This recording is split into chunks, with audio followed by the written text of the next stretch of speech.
This is a Rogue Media Network podcast.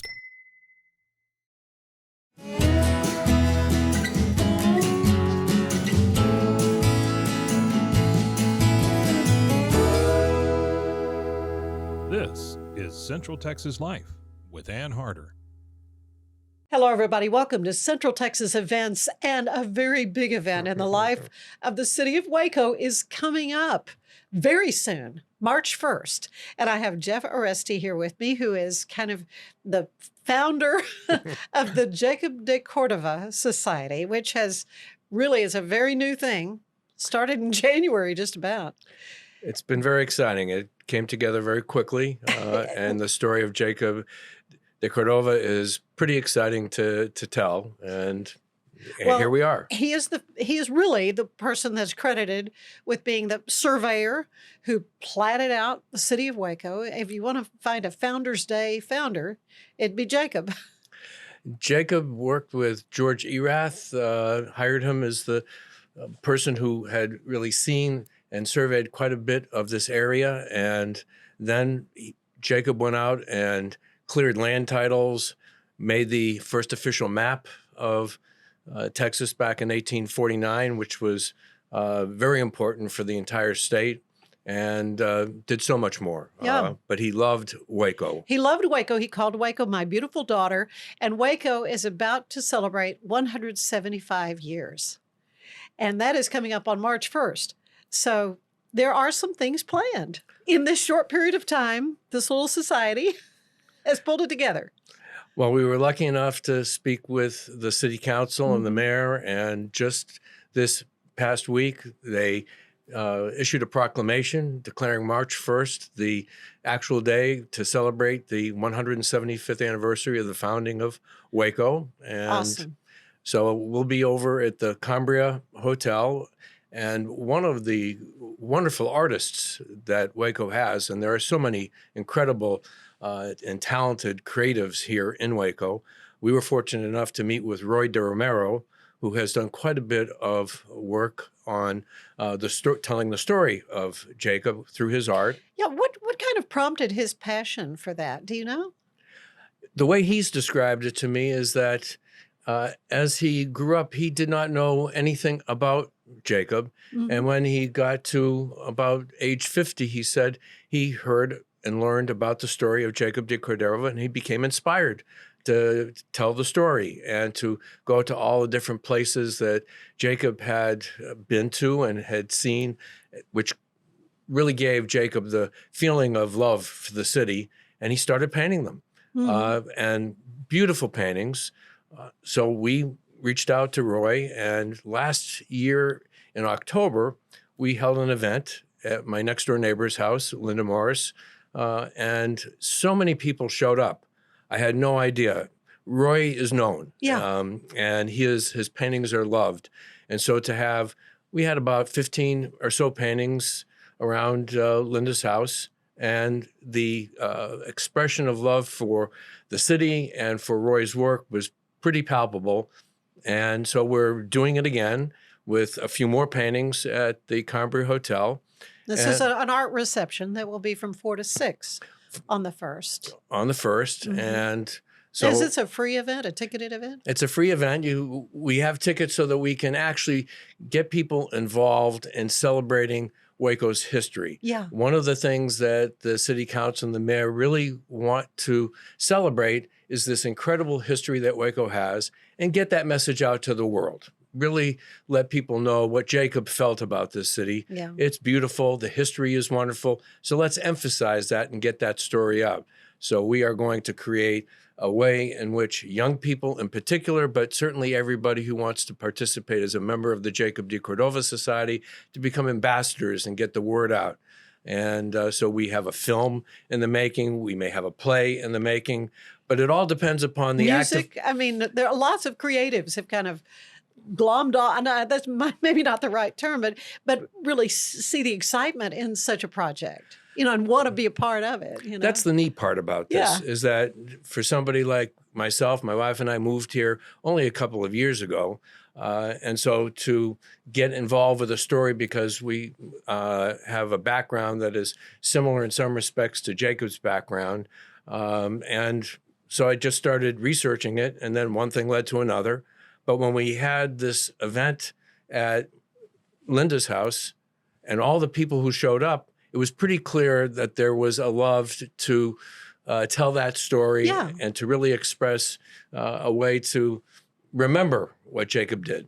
Yeah, I think it's interesting because he was so integral to the founding of Waco that in Waco, there's not a lot of Jacob De Cordova things around town. You know, there's Jacob's Ladder at Cameron Park. I'm not sure yet if that's really related to him or not. I mean, there's somebody that knows. But I know down in Wimberley, there is a natural formation, a well in the spring water called Jacob's Well, and they have honored him. That is for Jacob De Cordova.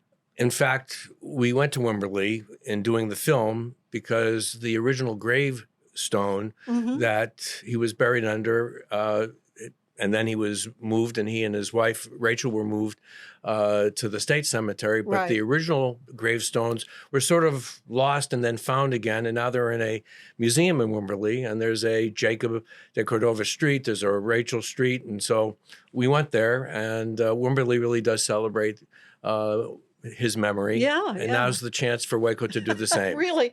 Yeah, we kind of need to get on board. But as you say, he was important to the entire state because of the millions of acres that he, was involved in. Well, what happened was this area, Waco, of course, being the site of the Native American population that was here. And of course, the city itself is named after that original Native American population. Well, they knew this was a wonderful location on the Brazos River. It was a very fertile territory and so forth. So that was all there. Neil McLennan, owned a lot of property around this area. George Erath had surveyed the area back in, I believe it was around 1838. But some of the problems that occurred as Texas was becoming a state was that there were several different sources of land titles. Right. So nobody could get clear land title, and Jacob and his half-brother Phineas became experts in clearing title to land, which back in that time was a significant obstacle to overcome. Yeah. In addition to that, they surveyed the state.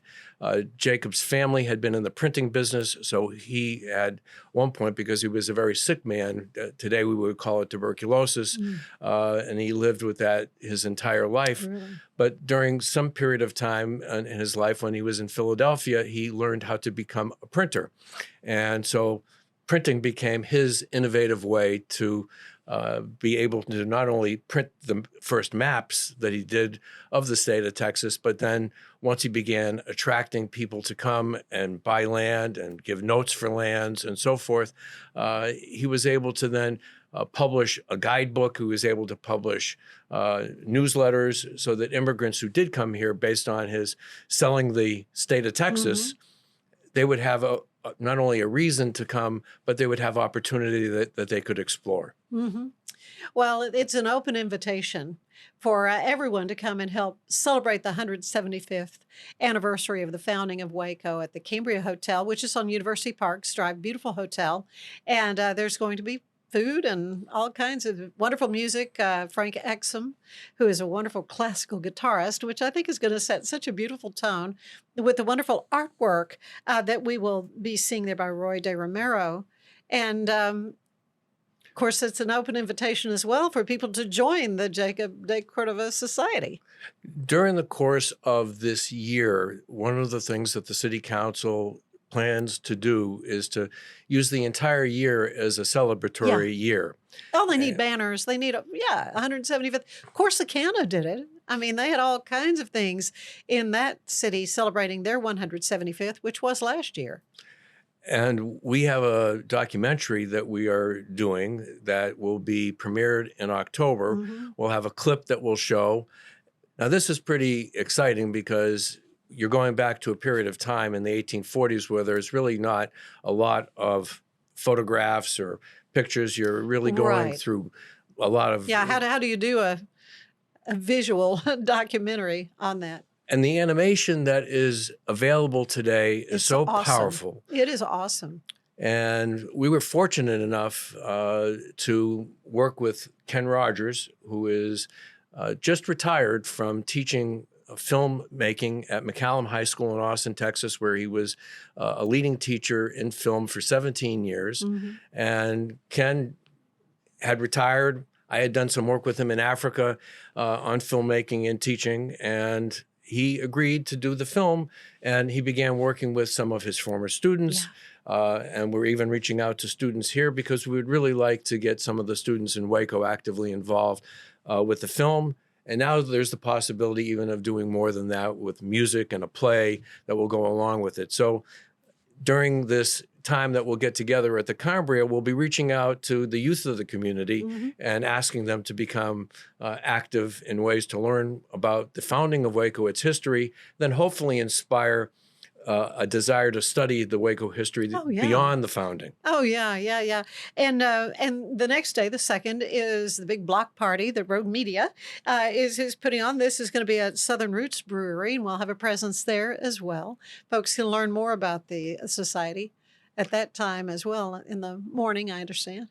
We'll be on the stage at 11:30. The proclamation will be read again. And Southern Roots Brewery has been kind enough to create a founder's beer for that particular day. Okay. So we will have the chance not only to celebrate again, but also reach out to the youth of the community to get them actively involved with our project. Course, you're not too recent a transplant to Texas. March 2nd is very important as well because it is Texas Independence Day. So here, Waco's founding is just butted up right next to Independence Day, which is really, it's great. The convergence of the opportunities are just a gift. Well, but my hat's off to you, and I have to thank you publicly for all you have done to help make this happen. I hear you have come to Waco recently and got interested in Jacob, really through your commonality in your religion, and have just really had the heart and the passion to see this come about. And I'm just thrilled to play a small part in all this.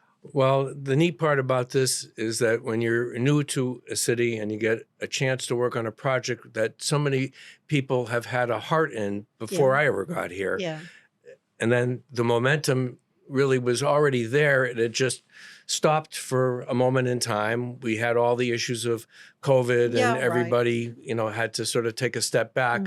But then to see the passion reignited and be in the middle of it was a gift to myself, my wife, and our family.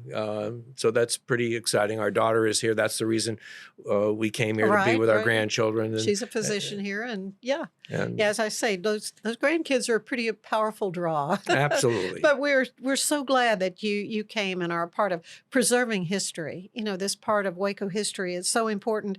Again, this is going to be on Friday, March 1st at the Cambria Hotel there on University Parks Drive, 4 to 6. You can, I guess, go to the Facebook page. There is a Jacob De Cordova Facebook page, and you can follow and get more information there as well. But yeah, it's going to be just the kickoff. I look at it as the kickoff of a year-long celebration of Waco. This is a wonderful city. It has a lot to be proud of. Yeah. And this is a chance for the youth to really tell the story. That's really been the point of this all. As we are working with new technology, and a lot of people are concerned about what the future holds, Jacob was a man that reached out and was very inclusive. He gave lots of land away to the public, to churches, to educational organizations. And he demonstrated by his actions that he wanted to bring a community together. And this is a chance to not only respect his contributions, but to reinvent those contributions in today's world. Well, it's just a great way to honor him in all this. Thank you, Jeff, so much. And I hope to see you there. It's going to be a lot of fun. The 1st of March, Friday evening, 4 to 6 at the Cambria Hotel. Be there. And we'll see you again next time on Central Texas Events. Bye-bye. Central Texas Life with Ann Harder is part of the Rogue Media family. Be sure to check out our other shows at roguemedianetwork.com. Please rate this show 5 stars on iTunes, Spotify, YouTube, or anywhere you get your podcasts. Join us again soon for more Central Texas Life with Ann Harder.